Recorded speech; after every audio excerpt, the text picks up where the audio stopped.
24 सितंबर 2014। बेंगलुरु में एक शांत सी सुबह। आज कुछ खास होने वाला है। ये इंडिया के सबसे डेयरिंग मिशंस में से एक के लिए फैसले घड़ी है।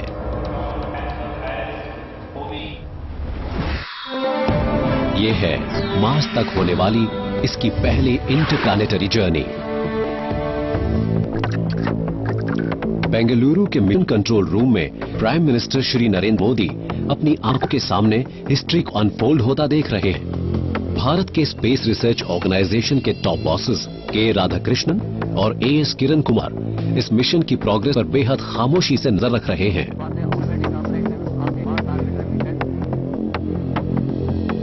किसी को यकीन नहीं था कि इंडिया इस मिशन को अंजाम दे पाएगा। या इंडिया जल्द ही अपनी पहली ही कोशिश में एलुसिव रेड प्लैनेट तक पहुंचने वाला दुनिया का पहला देश बन जाएगा।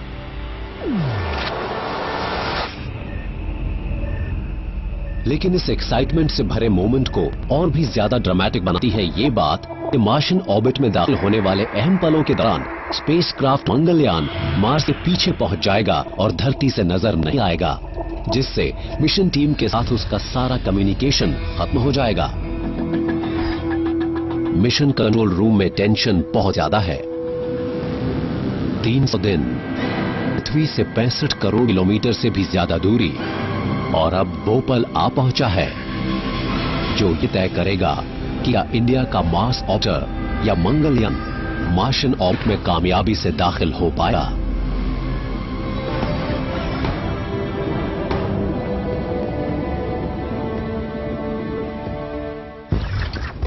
दो साल पहले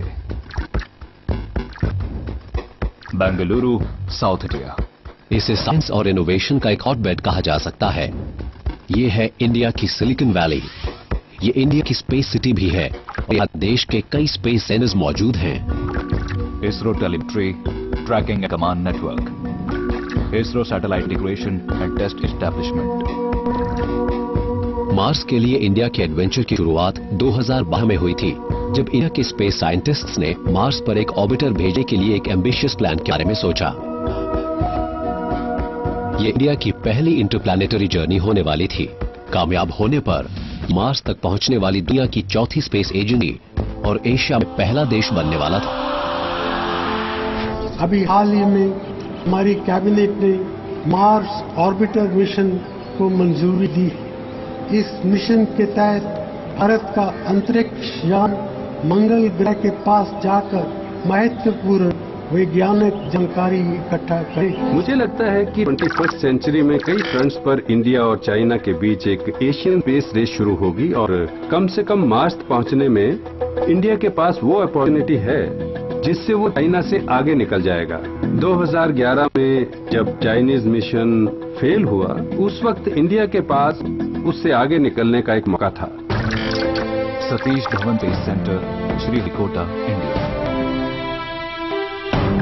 2013 में इंडिया ने मार्स तक एक ऑर्बिटर भेजने के प्लान को एक्शन में बदलना शुरू किया। इसरो यानी इंडियन स्पेस रिसर्च ऑर्गेनाइजेशन के साइंटिस्ट्स ने PSLV को एक लॉन्च व्हीकल के तौर पर चुना, क्योंकि ये इंडिया के सबसे भरोसेमंद रॉकेट्स में से एक है।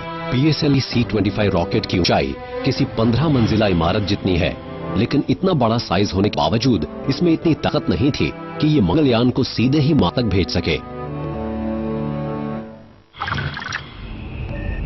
ऐसे में उन्हें इतने पावरफुल रॉकेट की जरूरत थी जो स्पेसक्राफ्ट को पृथ्वी के स्फीयर ऑफ इन्फ्लुएंस से निकालकर सीधे मार्स की तरफ ले जाए। और ये ज्यादा पावरफुल रॉकेट था GSLV। इस मामले में दिक्कत सिर्फ ये थी कि ये अब भी डेवलप और टेस्ट हो रहा था, लेकिन साइंटिस्ट्स इस मिशन में और देरी नहीं कर सकते थे। V.R. मूर्ति ने मार्स तक की इंडिया की जर्नी की काबिलियत को इवैल्यूएट किया। वो इसकी वजह बता रहे हैं।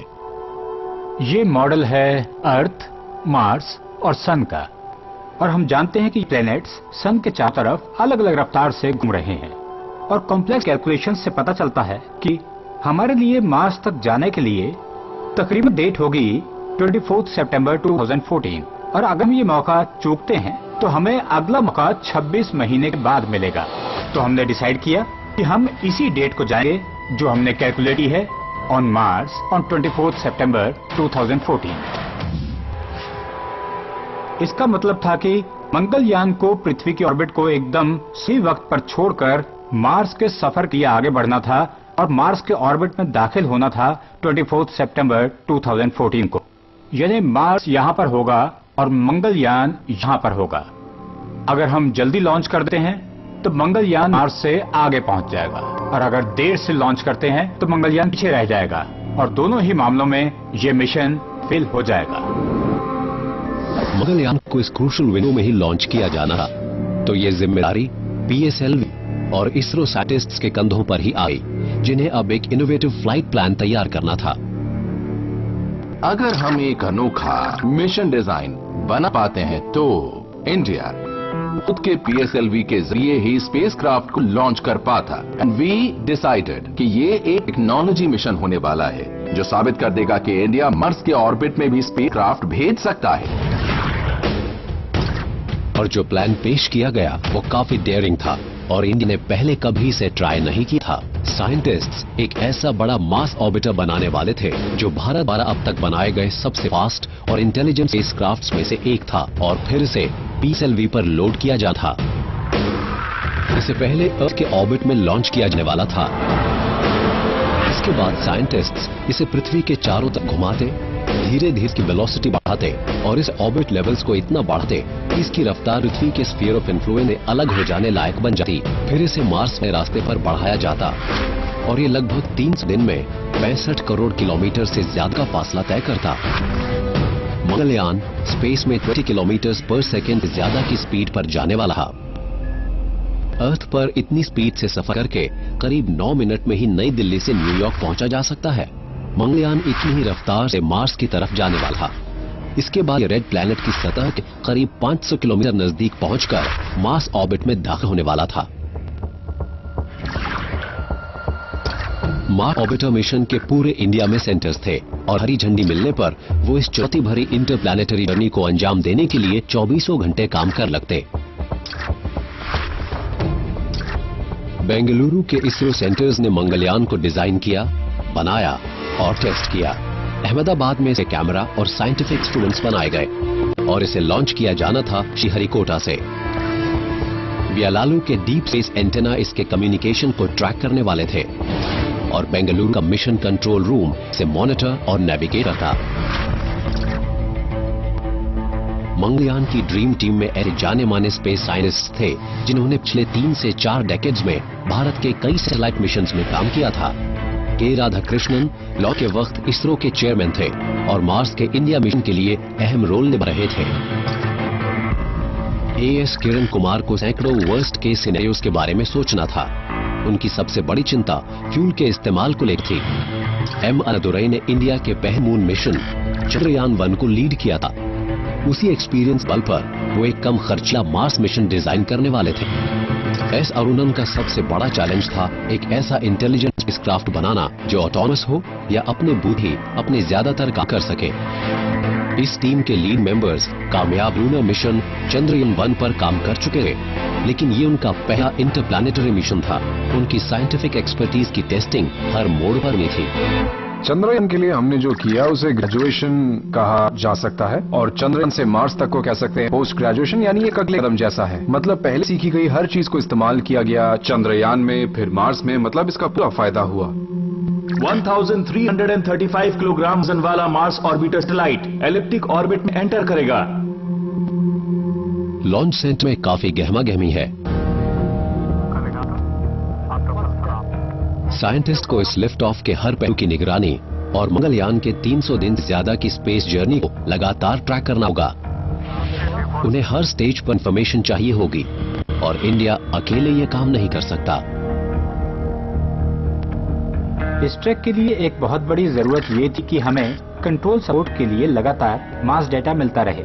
तो हमने पूरी दुनिया में अलग अलग ग्रहों पर 32 antenna ground station support establish की।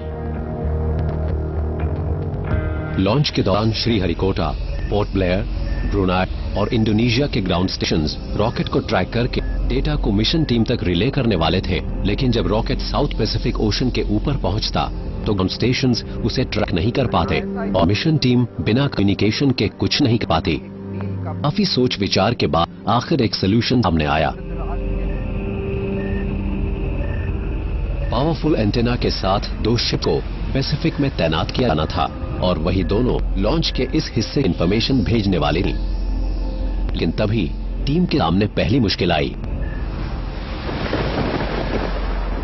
खराब मौसम की वजह से एक शिप समय पर अपनी लोकेशन पर नहीं पहुंच सकी। लॉन्चर के प्रिपरेशन में देरी हो गई। वजह ये थी कि शिप को जिस लोकेशन पर होना चाहिए था वो वहां पहुंची नहीं, क्योंकि पैसिफिक में मौसम बहुत खराब हो गया था। ये अच्छी खबर नहीं थी कि मिशन टीम के पास मंगलयान को लॉन्च करने के लिए वक्त बहुत कम था। खराब मौसम की वजह से ओरिजिनल लॉन्च प्लान में रुकावट आ गई और साइंटिस्ट्स को लिफ्ट ऑफ से पहले ही एक प्रॉब्लम का सामना करना पड़ा।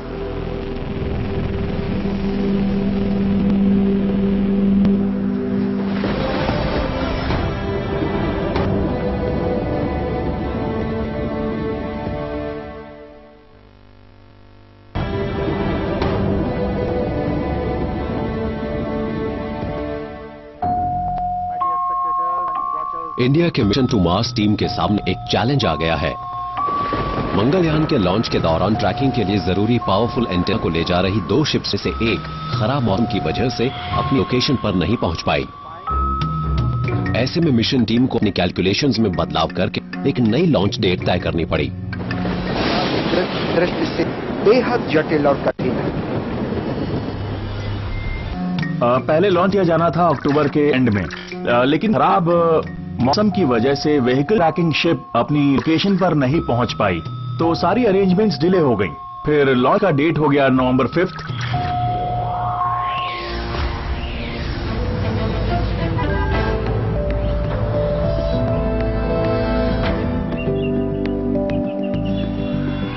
श्रीहरिकोटा के इन बच्चों के लिए तो आसमान में उड़ते रॉकेट्स को देखना एक आम सी बात होगी, लेकिन नवंबर की दोपहर लिफ्ट ऑफ करने वाला रॉकेट हिस्ट्री बनाने वाला है, क्योंकि ये भारत के पहले इंटरप्लैनेटरी मिशन मंगलयान को लॉन्च करेगा, जो इंडिया की तरफ से मार्स का ऑर्बिटर होगा।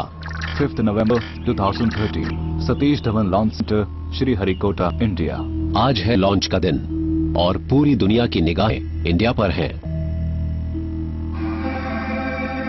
किसी को यकीन नहीं था कि इंडिया इस मिशन को अंजाम दे पाएगा, तो हमने जब लॉन्च की डेट अनाउंस भी कर दी थी तब भी एक क्वेश्चन मार्क सबके दिमाग में मौजूद था। कोई भी हमें सीरियसली नहीं ले रहा था। तो जब लॉन्च एक्चुअली हो गया तब उन्हें यकीन हुआ कि वाकई एक सैटेलाइट को तैयार करके लॉन्च किया जा चुका है। इसमें आपको सीधे लिए चलते हैं रॉकेट बहुत ही नजदीक, जहां साइंटिस्ट्स ब्लास्ट ऑफ की तैयारी में थे। 10,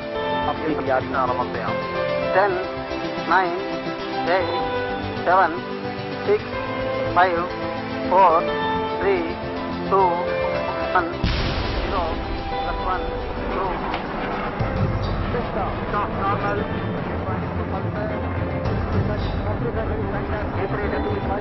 Tracking. Visual tracking.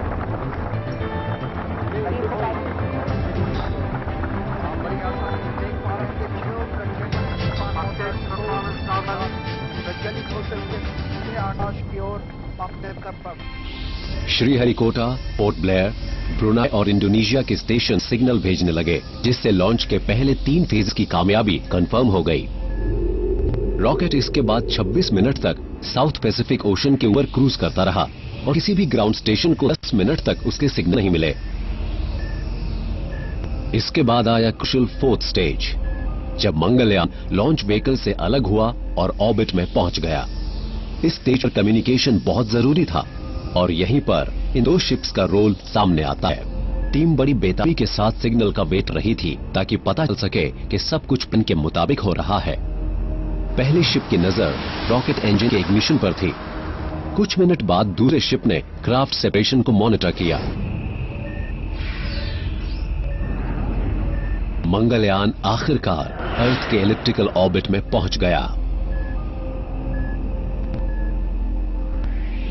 हमने बहुत ही एक्यूरेट ऑर्बिट अचीव कर ली है।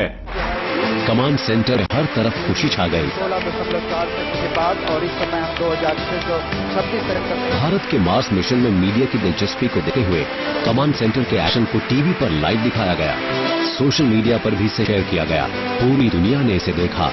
मुश्किल होता है, इसकी कड़ी बहुत महत्वपूर्ण। हम आप सभी दर्शकों को बहुत बहुत बधाई देते हैं। हम क्लियर थे कि ये कॉम्प्लेक्स मिशन है और हमें यही बात पूरी कंट्री को भी बतानी थी। हमने सोशल मीडिया को यूज किया। देश की यंग जनरेशन में साइंस पर, इस टॉपिक पर डिस्कशन किया गया और देखिए आज तक हमें 10 लाख लाइक्स मिल चुके हैं।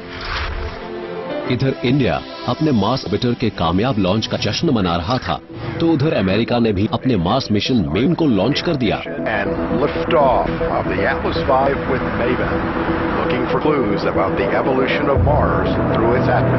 अमेरिका के पास एक पावरफुल लॉन्च व्हीकल था जिसने मेवन को मार्स तक के सीधे रास्ते पर भेज दिया। अब स्टेज सेट हो चुका था।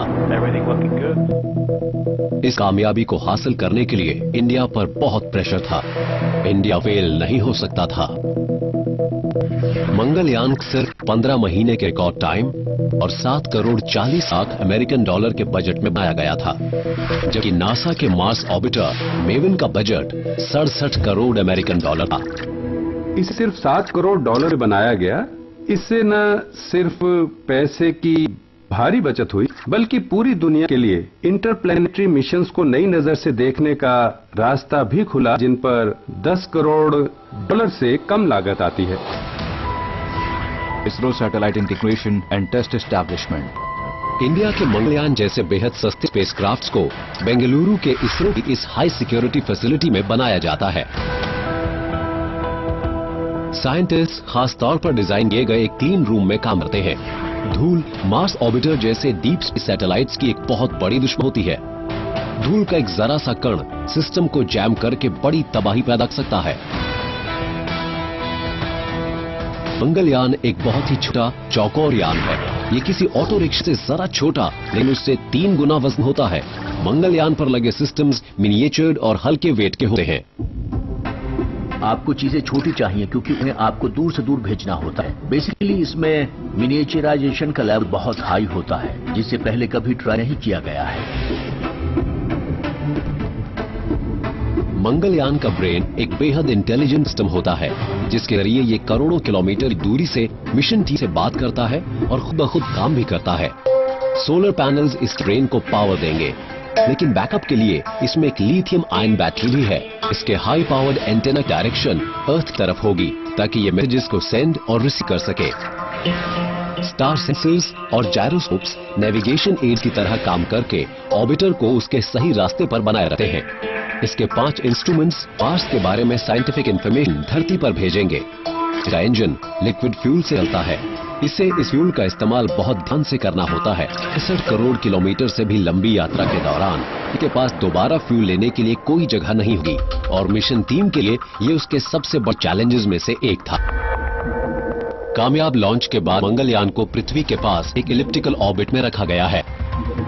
अगले 25 दिनों के दौरान साइंटिस्ट्स मंगलयान के इंजन को 6 बार चालू करेंगे ताकि इसका ऑर्बिट बढ़ता जाए और इसकी वेलोसिटी इतनी हो जाए कि पृथ्वी के स्फीयर ऑफ इन्फ्लुएंस से निकल सके।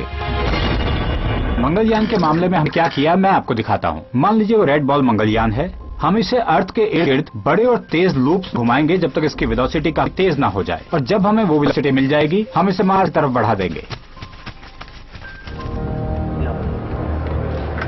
हर स्टेज पर गलती की गुंजाइश कम हो जाती है क्योंकि फ्यूल को बर्बाद नहीं किया जा सकता।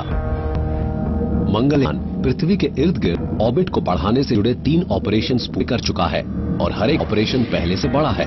तभी साइंटिस्ट्स के सामने एक और रुकावट आ जाती है। चौथी बार जब इंजन को फायर किया गया तो उसने अनपरफॉर्म किया और वो तय वेलोसिटी तक नहीं पहुंच पाया। इसका मतलब है कि मंगलयान को इस मिशन को पूरा करने के लिए एक्स्ट्रा फ्यूल इस्तेमाल करना पड़ेगा। PS किरण को मैथमेटिकल मॉडलिंग में महारत हासिल है और उसी की वजह से वो मार्स के साथ मंगलयान की मुलाकात के लिए एक सही रास्ता बना पाए। उन्हें चिंता थी कि इस तरह की रुकावटें मार्स से मंगलयान की मुलाकात पर असर डालती हैं। मेन इंजन बंद हो गया था किसी ऑनबोर्ड लॉजिक की वजह से। तो हुआ ये कि हम उस मैनूवर में उतनी वेलोसिटी नहीं जनरेट कर पाए जितनी हमें जरूरत थी। इस पूरे मिशन के दौरान हमारी सारी प्रॉब्लम्स खासतौर पर एक ही वजह से पैदा हुई और वो था अमाउंट ऑफ फ्यूल जो क्राफ्ट कैरी करता। अगर कोई गड़बड़ होती तो करेक्शन और रिकवरी के लिए फ्यूल का जो अमाउंट बचता उससे शायद हम कभी मार्स तक न जा पाते। काफी बातचीत के बाद टीम ने एक और बार इंजन को फायर करने के बारे में सोचा ताकि मंगलयान उतनी वेलोसिटी पकड़ सके जितनी की जरूरत थी। स्पेस साइंटिस्ट टेंशन में हैं, लेकिन वो भी शांति से इस प्रोटोकॉल का पालन करते हैं। उस वक्त हमारे सामने कई सिनेरियो मौजूद थे और ऐसे करीब 250 रीजन थे जो शायद हमें इस मिशन में नाकाम कर सकते थे। तो अगर इनमें से किसी वजह से हम फेल होते तो हम उसे करेक्ट भी कर सकते थे। हम इसमें फ्यूल की मदद ले सकते थे। तो बाकी की ट्रैवलिंग और क्राफ्ट को मार्स तक भेजने के लिए इसमें काफी फ्यूल था। एक बार फिर इंजन चालू करने की कोशिश में मिली कामयाबी से मंगलयान ने कमी को पूरा कर लिया। करेक्शन कामयाब रहा। पृथ्वी के ऑर्बिट को छोड़ने से पहले मंगलयान के पास बस अब कुछ दिन बचे थे और एक फेयरवेल मैसेज के तौर पर इसने अपनी पहली पिक्चर पृथ्वी पर भेजी।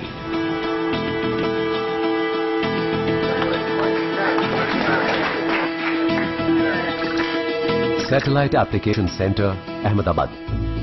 ये पिक्चर इसने अपने शानदार मार्स कलर कैमरा से खींची जो बना था अहमदाबाद के स्पेस एप्लीकेशन सेंटर में।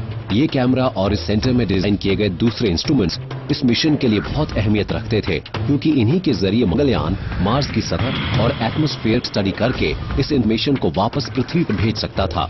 स्पेस रिसर्च के लिए ये सारी high and engineering innovation local talent नहीं थी। हमें ऐसे पेलोड्स डिजाइन करने थे जो मास और पावर के बजट में फिट हो सकें। ये बहुत बड़ा चैलेंज था। तो हमने very state of the art components और एलिमेंट्स चुने ताकि हमारा इंस्ट्रूमेंट लाइट वेट हो और यूज करे लो पावर। मंगलयान पृथ्वी को गुड बाय कहने और मार्स की तरफ आगे बढ़ने की तैयारी में था। ट्रांसमार्स इंजेक्शन मनूवर को हमने प्लान करके एग्जीक्यूट किया। मैं कहूंगा कि एक ऑपरेशन के तौर पर ये काम परफेक्ट रहा। इंजन को फायर किया गया और इसके कारण मंगलयान पृथ्वी के ऑर्बिट से बाहर निकलकर मार्स तरफ अपनी इंटरप्लैनेटरी जर्नी पर रवाना हो गया। इंडिया की स्पेस हिस्ट्री में एक नए चैप्टर की शुरुआत हो गई थी।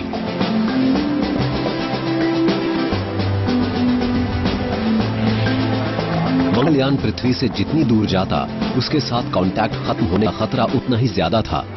आउटर स्पेस में अनजान इलाके की तरफ इसके बढ़ने के दौरान सटीक नेविगेशन और कम्युनिकेशन मार्स तक पहुंचने की इंडिया की उम्मीद को कायम रख भी सकता था और खत्म भी कर सकता था।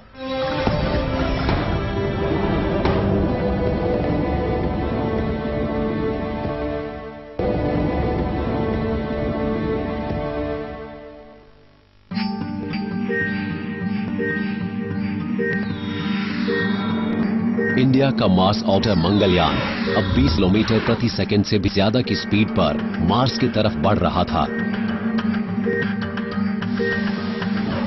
साइंटिस्ट को लगता है कि मार्स पर अर्थ पर जीवन की शुरुआत से जुड़े कुछ सीक्रेट्स मौजूद हो सकते हैं। और देखिए, ये भी माना जाता है कि कुछ डिकेड्स बाद इंसान मार्स पर अपनी बस्तियां भी बसा पाएगा।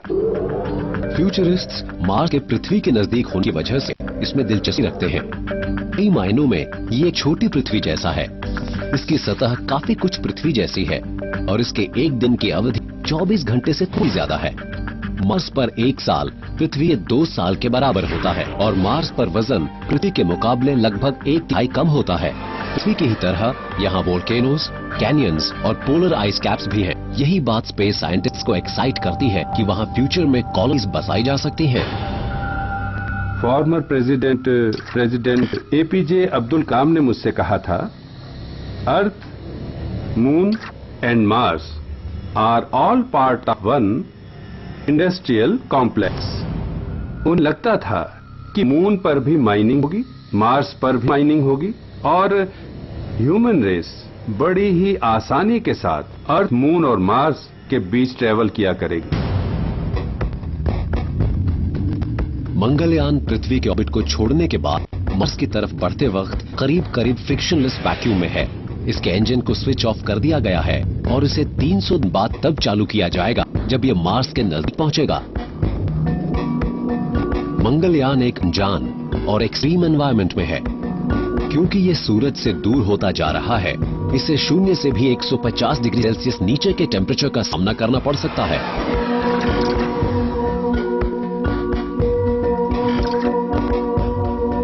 इसरो साइंटिस्ट ने इस सिचुएशन के लिए तैयारी कर ली थी। मंगलयान को एक vacuum environment, high vibration, extreme temperature variation और साउंड के हाई लेवल्स को झेलने के लिए टेस्ट किया गया था, ताकि ये इस लंबी जर्नी के लिए तैयार हो सके।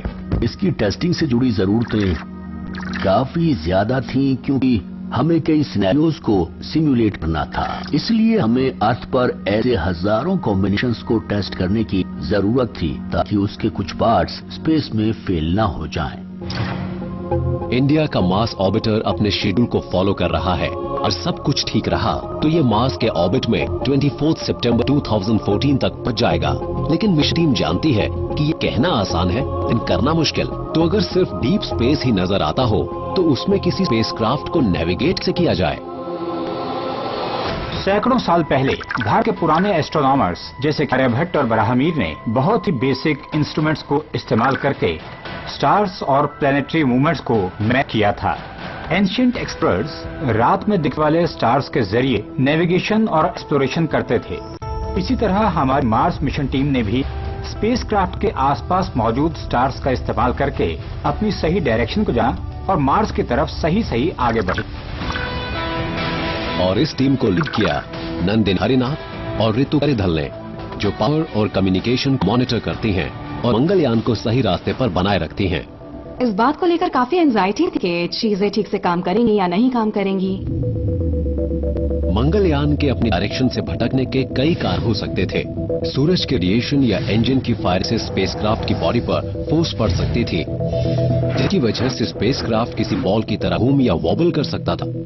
जरूरत है इसे मॉनिटर करने की, करेक्ट करने की, ताकि हमने जो ऑर्बिट अचीव की है वो प्रिसाइज हो।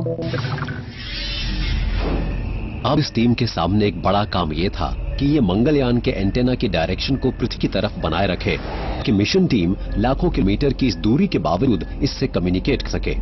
यहाँ पृथ्वी पर ही लगातार मोबाइल कम्युनिकेशन बनाए रखना एक चैलेंज होता है, तो ये तो वाकई एक बहुत बड़ा चैलेंज था। व्यालू, कर्नाटक।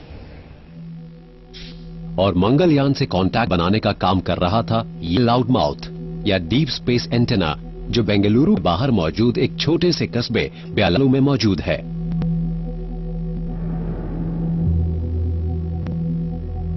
ये एंटेना असल में बेहद सेंसिटिव कान कहा जा सकता है। And a loud mouth antenna का मतलब है बहुत ही ज्यादा नॉइज के बावजूद किसी कमजोर सिग्नल को करने की काबिलियत वाला एंटेना। इसके जरिए हम बेहद वीक सिग्नल को भी पकड़कर डिकोड कर पाते हैं। At the same time we have to pump an extra very high power level जो हम ग्राउंड स्टेशन से भेजते हैं। मंगलयान पोजीशन के हिसाब से उसे कोई मैसेज भेजने या रिसीव करने में 8 से 43 मिनट के बीच का वक्त लगता है। पृथ्वी से कोई मैसेज भेजने के लिए ये एंटेना 20 किलोवाट पावर इस्तेमाल करता है, यानी मार्स तक काफी जोर की आवाज निकालनी पड़ती है।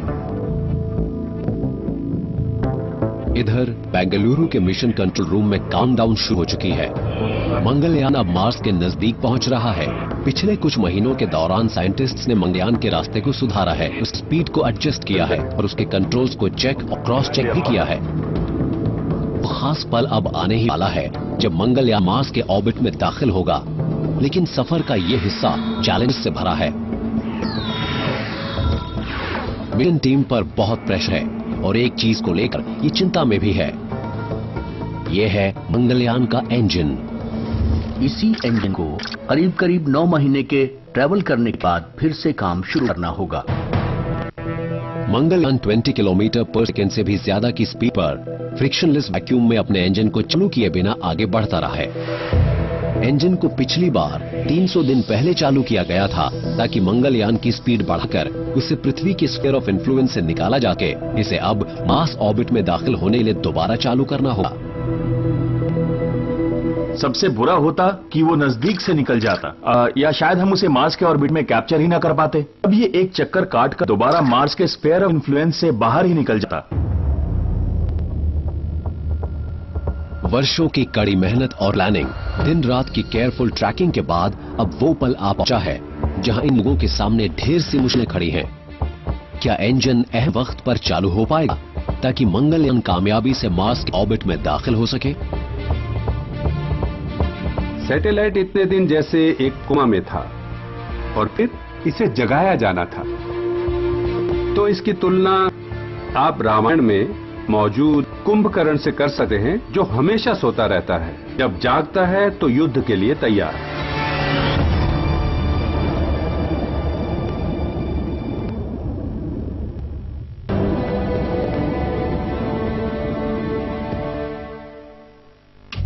Mission control room Bengaluru. Mission control room में साइंटिस्ट टेंशन में हैं। इंडिया का स्पेसक्राफ्ट मंगलयान प्लैनेट मार्स के ऑर्बिट में दाखिल होने की तैयारी कर रहा है। हर किसी को यही चिंता है कि जिस इंजन को तकरीबन 300 दिन पहले बंद किया गया था, क्या वो चालू हो पाएगा ताकि स्पेसक्राफ्ट अपने मिशन में कामयाब हो सके। इसी इंजन को करीब 9 महीने के ट्रैवल करने के बाद फिर से काम शुरू करना होगा। तो इसका मतलब है कि शुरुआती ऑपरेशंस की जरूरत और बाद में उसकी जरूरत के बीच एक लंबा गैप है। अब 300 दिन के बाद इंजन को फिर से ऑन किया जाना था ताकि वो मार्शियन ऑर्बिट में दाखिल होने के लिए अपनी स्पीड घटाने के एक कॉम्प्लिकेटेड मूवर को अंजाम दे सके। शुरुआत में हमारा काम था कि इस वेलोसिटी को बढ़ाया जाए, बट ऑन सितंबर 24 हमारा काम था उसकी वेलोसिटी कम करना, वो भी बिल्कुल सही वक्त पर। ऐसा इसलिए ताकि ये क्राफ्ट प्लैनेटरी सिस्टम से उड़ता हुआ ना निकल जाए और मार्स के आसपास टिका रहे। ये काम स्पेसक्राफ्ट को उल्टा करके किया गया और लिक्विड इंजन को उल्टी दिशा में फायर किया गया। मार्स के कई मिशंस इस स्टेज पर फेल हो चुके थे। अगर वेलोसिटी को एकदम सही ढंग से एडजस्ट ना किया जाता तो मंगलयान या तो मार्स की सतह से टकरा जाता या फिर अपने इंटेंडेड ऑर्बिट में दाखिल ना होकर स्पेस में भटकने लगा।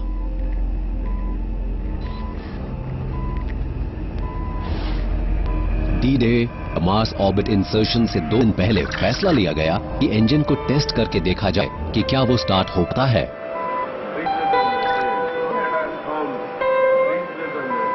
मंगलयान का इंजन बिना किसी प्रॉब्लम के स्टार्ट हो गया। आखिरी ट्रेजेक्ट्री करेक्शन मैनूवर जो MOI से 41 घंटे पहले हुआ तक किया गया कि मेन लैम इंजन को ट्राई किया जाए। उस दिन इंजन ने 4 सेकंड तक बढ़िया ढंग से परफॉर्म किया और जो हम पाना चाहते थे वो हमें मिल गया। साइंटिस्ट्स को कुछ वक्त ये राहत मिली, लेकिन असली चैलेंज तो अभी आगे मौजूद था। अमेरिका से खबर आई कि उसका मार्स ऑर्बिटर मेविन कामयाबी से मार्शियन ऑर्बिट में दाखिल हो चुका था। तो क्या अब इंडिया भी मंगलयान के मामले में ऐसा ही कर पाएगा? मार्स सैटेलाइट के ऑर्बिट में दाखिल होने के लिए हमारे पास सिर्फ एक अपॉर्चुनिटी थी, इसलिए हम फेल नहीं हो सकते। करेक्शन करने की कोई गुंजाइश नहीं थी क्योंकि हमारे पास फ्यूल बहुत ही कम था। आज तक और दूसरे जितने भी मिशन हुए हैं वो अपने साथ इतना फ्यूल लेकर चलते हैं कि अगर कोई प्रॉब्लम आ भी जाती है, कोई गलती हो भी जाती है, तो उनके पास रिकवर करने और मिशन को कामयाब बनाने के लिए पूरा मौका होता है। साइंटिस्ट्स के सामने बहुत सारी रुकावटें मौजूद थीं। ये पल इसलिए भी और मुश्किल भरा हो गया क्योंकि मार्शियन ऑर्बिट में दाखिल होते वक्त मंगलयान रेड प्लैनेट के पीछे जाने वाला था, जिससे पृथ्वी और मिशन टीम के साथ उसका कम्युनिकेशन खत्म हो जाता। इसका मतलब था कि अब मंगलयान को ऑटो मोड पर काम करना था। कमांड्स पहले से ही फीड कर दिए गए थे, लेकिन एक प्रॉब्लम थी। मंगलयान का इंटेलिजेंस सिस्टम या उसका ब्रेन सोलर पैनल से चलता है, लेकिन इंसर्शन के समय मंगलयान तक पहुंचने वाली धूप मार्स की वजह से रुक जाती और उसे जरूरी पावर नहीं मिल पाती। The amount of power जितना सैटेलाइट को चाहिए ताकि उसके सिस्टम्स फंक्शन करें वो है 800 वॉट्स, यानी 8 into 100 वॉट बल्ब्स। यानी सैटेलाइट को कम से कम इतनी पावर तो चाहिए ही थी, लेकिन मार्स तक जो सोलर एनर्जी पहुंचती है वो काफी कम होती है। ये वेरी भी करती है फ्रॉम 40 to 60% तक, जितनी की पावर हमें अर्थ पर मिलती है उससे। मंगलयान के डिजाइन में इस बात का ध्यान रखा गया था। इसमें एक बैकअप लिथियम आयन बैटरी यानी मंगलयान अपनी बैटरी की पावर केबल पर ही मार्स ऑर्बिट दाखिल होने वाला था।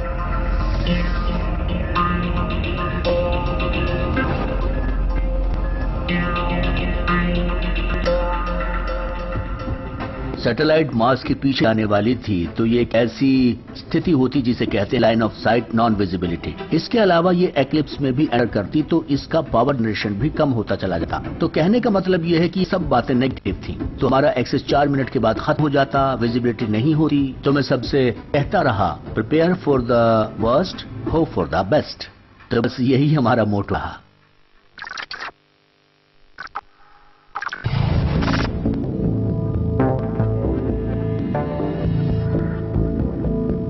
24 सितंबर 2014 बेंगलुरु की ये सुबह बेशक शांति से भरी है, लेकिन एक बड़ा इम्तिहान भी होने वाला है।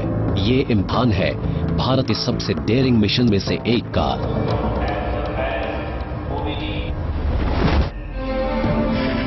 इस तहत मार्स तक की पहली इंटरप्लैनेटरी जर्नी को अंजाम दिया जा रहा है।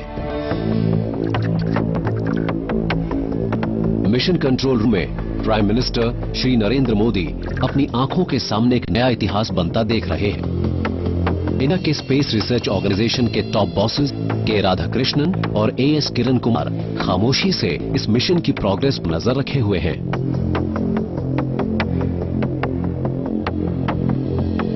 हमें बहुत सारे नए नए डेवलपमेंट्स करने पड़े। हमें गुजरना पड़ा डिटेल टेस्टिंग से। टीम ने वो किया जिसे इम्पॉसिबल माना जाता था। जैसे जैसे ये टीम काम करती गई, इसकी एनर्जी और बढ़ती गई और टीम सीखती गई और इवॉल्व होती गई। अप टू सितंबर 24 ये बहुत कुछ सीखने का फेज था। और सब मिशन कंट्रोल सेंटर में उस दिन देखा होगा the bubbling youth and the experienced elders सभी मिलजुल कर इस मिशन पर लगे हुए थे। प्लान ऑफ एक्शन को अमल में लाया जाने लगा। मंगलयान की स्पीड धीमी कर दी गई।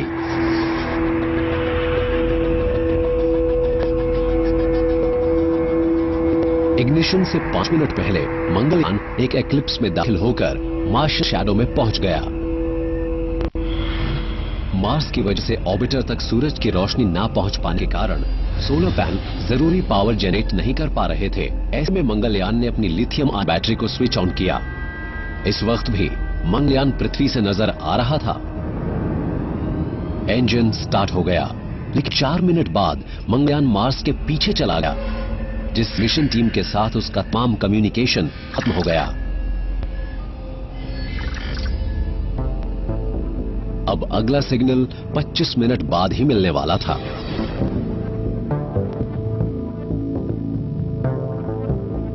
मिशन कंट्रोल रूम में एकदम खामोशी छा गई।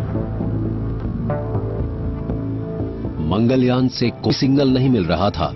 ऐसे में टीम सिर्फ उम्मीद कर सकती थी कि स्पेसक्राफ्ट प्लान के मुताबिक ही ठीक ठाक बिहेव कर रहा था। वक्त जैसे कट ही नहीं रहा था। और उस समय पर वहां हो रहा होगा इस बारे में कोई कम्युनिकेशन नहीं होगी। हमें फाइनल रिजल्ट के लिए इंतजार करना होगा। ये ऐसी ही है जैसे किसी ऑर्केस्ट्रा में चुप्पी छा जाए।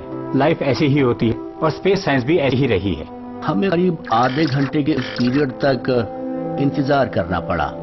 हम सोच रहे थे कि या तो सब ठीक चल रहा होगा या नहीं चल रहा होगा। क्या हम फिर सैटेलाइट से कनेक्ट हो पाएंगे? तो मन में उस वक्त ऐसे ही सवाल उठ रहे थे। इस अहम पल में गोल्डस्टोन कैलिफोर्निया और कैनबरा ऑस्ट्रेलिया में मौजूद नासा के ग्राउंड स्टेशंस मंगलयान पर पैनी नजर बने हुए थे। सबसे पहले उन्हें ही इस मिशन की कामयाबी की खबर मिलने वाली थी।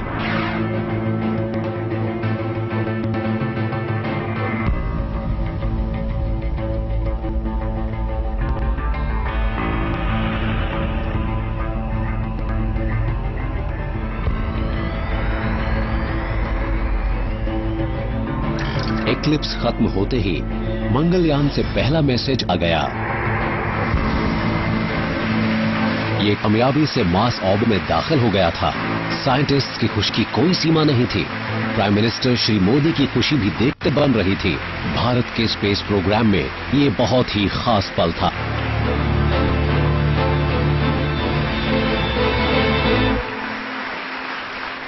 History has been created today. we have dared to reach out to the unknown and have achieved the near impossible. I congratulate all ISRO scientists as well as all my fellow Indians on this historic occasion. On that day of September 24th, school के बच्चे सुबह सुबह आ गए। उन्होंने इस पूरे launch को देखा और उनमें एक नया विश्वास भी पनपा। मेरे विचार में इस मिशन से जो सबसे बड़ा फायदा हुआ वो ये था कि ये जो यंग माइंड्स हैं उन्हें ये एहसास हुआ कि इंडिया कुछ ऐसा कर सकता है जिसे लोग अब तक इम्पॉसिबल समझते थे। मंगलयान मार्स के इर्द गिर्द मौजूद हिली एलिप्टिकल ऑर्बिट में घूम रहा था कि तभी उसमें लगा कैमरा भी चालू हो गया। एयर और एक्साइटिंग पिक्चर्स अर्थ तक पहुंचने लगी। ये है मार्स की एक पूरी picture. Volcanoes, large canyon ranges, water vapour clouds, Phobos जो मार्स के 2 नेचुरल मून्स में से एक है। नासा का स्पेसक्राफ्ट क्यूरियोसिटी रोवर पहले ही मार्स पर मौजूद था और उसने मंगलयान का वेलकम किया। क्यूरियोसिटी के ट्विटर हैंडल ने पोस्ट किया, नमस्ते, और मंगलयान ने जवाब दिया, हाउडी। मेवन टीम ने मार्स पर पहुंचने के लिए इसरो को बधाई दी। इंडिया का ऑर्बिटर भी इस रेड प्लैनेट को स्टडी करने से जुड़े मिशन में शामिल हो गया। इस तरह Indian space research organisation Mars तक एक कामयाब मिशन भेजने वाली चौथी एजेंसी बन गई। पहली ही कोशिश में ऐसा करने वाली ये एशिया की पहली एजेंसी है। इंटरनेशनल कम्युनिटी ने हमारे इस मिशन को बेहद अनोखा पाया। फॉर द सिंपल रीजन ये काम इतने कम समय में हुआ। ये सब कुछ किया गया एक बहुत ही स्मॉल बजट में। अब जब भी कोई अगला इंटरप्लैनेटरी मिशन होगा, दुनिया इंडिया की अनदेखी नहीं कर पाएगी, इंडिया भी उसका हिस्सा होगा। तो मंगलयान मिशन से हमें ये बड़ा फायदा हुआ है। और प्राइमरी ऑब्जेक्टिव ही बना रहेगा कि हम स्पेस टेक्नोलॉजी को कैसे देश के फायदे के लिए इस्तेमाल कर सकते हैं। इस फिल्म को बनाने के वक्त मंगलयान मार्स के इर्द गिर्द 100 से ज्यादा ऑर्बिट पूरे कर चुका था। ये आज भी वहां से कीमती डेटा भेज रहा है। ये प्लैनेट हमारे लिए अब इतना दूर भी नहीं रह गया है।